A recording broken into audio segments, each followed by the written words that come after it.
Everybody, Mark Levine from EBMG. We're a New York City property management firm, and today I wanted to show you how you can find out if your building is adhering to the local law 69 of 2017, which says every year we have to file our bed bug history for the prior year. A lot of buildings that I've come across just haven't done it. It's not necessarily a new law. I'm filming this in 2019, so we've known about it for 2 years.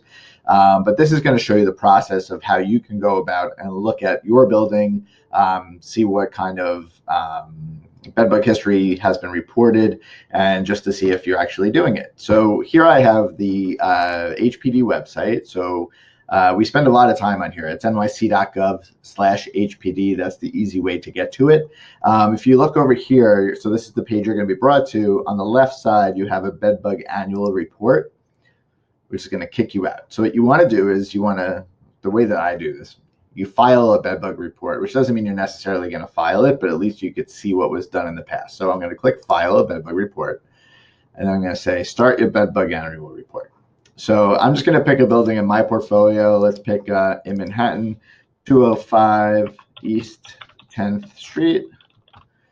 We're going to search it.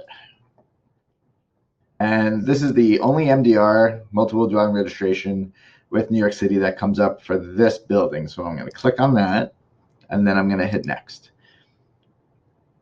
So here's where you may get caught up if you don't have your MDR on hand, which is your 24-hour confidential number. This is basically the city saying, unless you really know the people that are on the owner's part of the registration and the management part of the registration for the building, you can't have this info. But as a board member or as somebody from the management company, if you want to check out, you should have a copy of the multiple dwelling registration on hand so that you can see what those 2 emergency contact numbers are for 24-hour emergencies.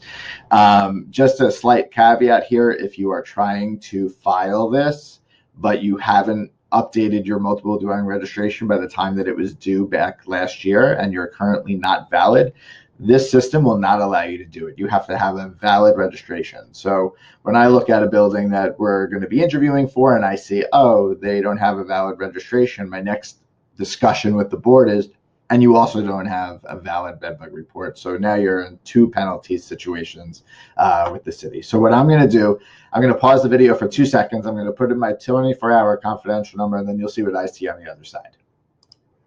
All right, so I got into the system with my 24-hour emergency contact number, and this is where I'm going to be. So the law said by this year, January 31st, 2019, we had to file the first round. So we did that in time. We see that there's 0 infested units, 0 eradicated because there were no infested units, and there weren't any reinfested units. I can view and I can print. So this is just saying what I said.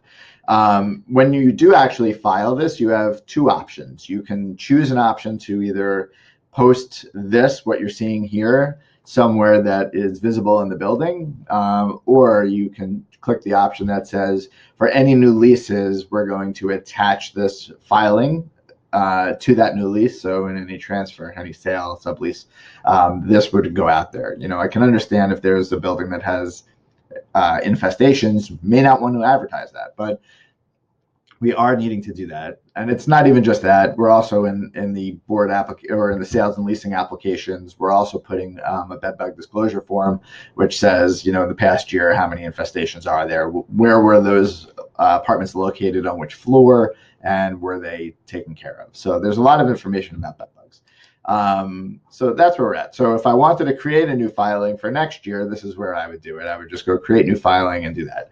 And the way that we work it is, as soon as we get back an HD from HPD and MDR, so your multiple dwelling registration each year, as soon as that comes back as valid, we're going to, towards the end of the year, compile all of those buildings and make sure that we file it in the right way so that none of our buildings are lapsing in this. And I can tell you, because I've been overseeing this, that for each building in our portfolio, and we probably have 100, and I think at this point we have 165 individual multiple dwelling registrations that we file.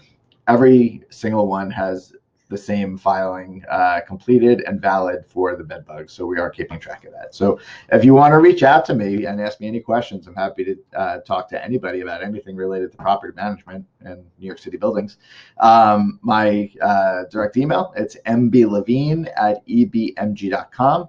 And my phone number is 212-335-2723. I'm extension 201, and this was, I think, a helpful topic, and it's a thing that not many people know about yet. So if any way that we could help and give you more information, shoot me a note. Thanks.